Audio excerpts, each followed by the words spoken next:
আসসালামু আলাইকুম, welcome to my blog. এখন রাত 2টা বাজে। আমার ছেলে মেয়ে আবদার করে ঝাল চিকেন ফ্রাই খাবে, তাই এই রেসিপিটি আপনাদের সাথে শেয়ার করব, সাথে একটি শিক্ষণীয় গল্প বলবো। ছোট্ট একটি ছেলে ছিল, প্রচন্ড রাগী।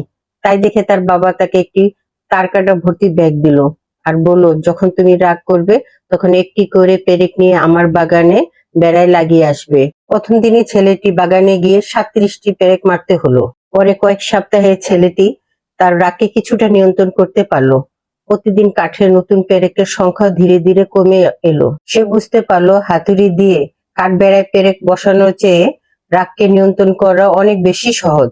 শেষ পর্যন্ত সেই দিন এলো যেদিন তাকে একটি পেরেকও মারতে হলো না। সে তার বাবাকে কথা জানালো। তার বাবা তাকে বলল, এখন তুমি যেসব দিনে তোমার রাগকে পুরোপুরি নিয়ন্ত্রণ করতে পারবে সেসব দিনে একটি একটি করে পেরেক খুলে ফেলো। অনেকদিন চলে গেল। ছেলেটি একদিন তার বাবাকে জানালো যে সে সব পেরেক খুলে ফেলেছে। তার বাবা তাকে বাগানে নিয়ে গেল এবং কাঠের বেড়াগুলো দেখিয়ে বলল, তুমি খুব ভালোভাবে তোমার কাজ সম্পূর্ণ করেছো। এখন তুমি তোমার রাগগুলো নিয়ন্ত্রণ করতে পারো। কিন্তু দেখো, প্রতিটা কাঠের পেরেকের দাগগুলো এখনো রয়ে গিয়েছে। কাঠের বেড়াটি কখনো আগের অবস্থানে ফিরে যাবে না। যখন তুমি কাউকে রেগে গিয়ে কিছু বলো, তখন তার মনে ঠিক এমন ভাবেই আঁচড় পড়ে যায়। তাই নিজের রাগকে নিয়ন্ত্রণ করতে শেখো। মানসিক ক্ষত অনেক সময় শারীরিক ক্ষতের চেয়ে অনেক বেশি ভয়ঙ্কর হয়। এখন আসি রেসিপিতে। সাধারণত আমাদের বাসায় কেউ ঝাল খেতে পারে না, কিন্তু এই রেসিপিটি সবাই পছন্দ করে। প্রথমত আমি রেসিপিটি বানানোর জন্য 1 কেজি 600 গ্রাম একটি মুরগি 8 পিস করে পাটার মধ্যে হালকা করে থেতলে নিই।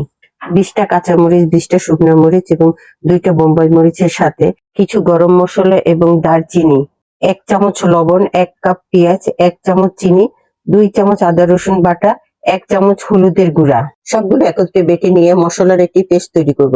এরপরে থেতলিয়ে রাখা চিকেন গুলো পেস্টের সাথে ভালো করে মাখিয়ে নেব।